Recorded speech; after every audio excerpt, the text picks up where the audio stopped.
Se você acompanha a nutrição hoje em dia, parece que a meta virou uma só: não deixar a insulina subir, arroz não pode, cuscuz não pode, pão não pode, fruta, cuidado. E o motivo é sempre o mesmo, porque a glicose sobe e a insulina sobe. Mas aí surge a pergunta que quase ninguém faz. Então, para que serve a insulina? A insulina entrou nesse discurso como um marcador clínico importante. E é verdade.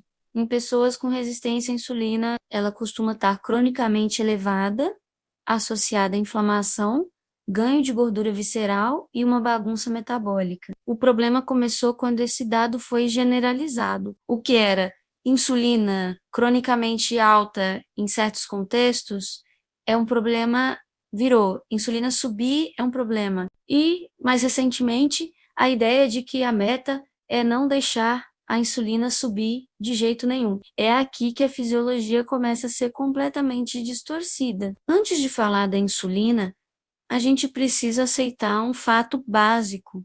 O corpo precisa de glicose, e não por ideologia alimentar, mas por pura fisiologia. Nosso sistema nervoso depende de glicose, nossas hemácias, as células vermelhas do sangue, dependem de glicose. Tecidos em reparo usam glicose. Nosso metabolismo basal, a energia para a gente simplesmente existir, usa glicose. O corpo precisa tanto, mais tanto, que quando a glicose não entra pela alimentação, ele dá um jeito de produzir. E esse ponto já desmonta grande parte do medo moderno. Quando você restringe carboidratos, o corpo ativa um processo chamado gliconeogênese. Ele pega aminoácidos, por exemplo, reorganiza os átomos de carbono e produz glicose. E não existe glicose da proteína, glicose do arroz ou glicose do pão. A molécula final é sempre a mesma: glicose. A fórmula química é idêntica e o pâncreas responde com insulina do mesmo jeito. Ou seja,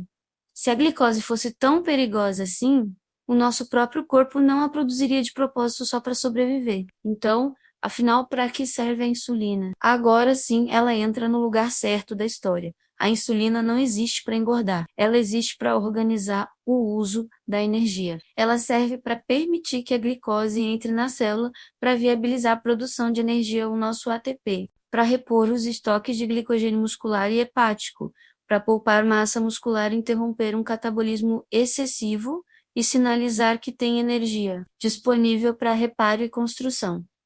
Insulina é um hormônio de ordem metabólica. Ela sobe porque precisa cumprir uma função vital. Vamos pensar numa provocação que expõe o erro de forma bem clara. Se a insulina fosse tão ruim assim, se o ideal fosse ela nunca subir, se ela fosse a grande vilã da saúde, pessoas com diabetes tipo 1 seriam o maior símbolo de saúde metabólica, já que elas simplesmente não produzem insulina. Brincadeiras à parte, o que acontece é exatamente o oposto. Sem insulina, a glicose não entra na célula. A perda de massa muscular, desidratação, uma cetose descontrolada e risco de morte. A existência do diabetes tipo 1 prova, na prática, que a insulina é indispensável para a vida. Então, onde está o verdadeiro problema?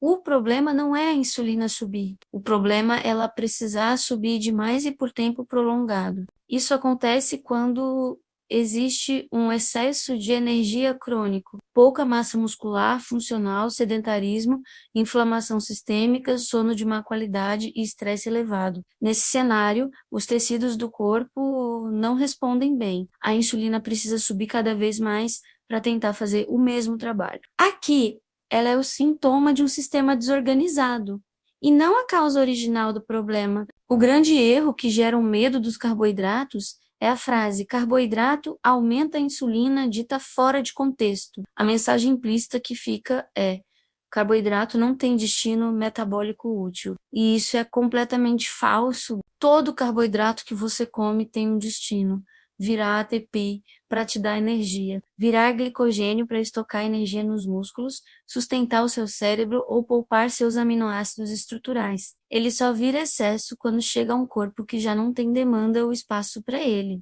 O problema nunca foi o arroz, nunca foi o pão, nunca foi o cuscuz, é a energia chegando onde não há mais espaço metabólico. Porque alguns falam, pode comer com proteína, enquanto outros aterrorizam o carboidrato, porque eles estão olhando partes diferentes do mesmo sistema. Adicionar proteína, fibra e gordura realmente ajuda, desacelera a absorção, melhora a curva glicêmica e aumenta a saciedade. Mas isso não apaga a porção, não cria músculo, não substitui o movimento e não corrige uma inflamação crônica. Já o terrorismo ignora que a insulina é necessária, que a glicose é essencial e que o corpo a fabrica quando precisa. Os dois extremos erram por simplificar demais. A meta não é impedir a insulina de subir, a meta é ter um corpo que saiba usar a energia quando ela chega. Uma insulina que sobe e desce de forma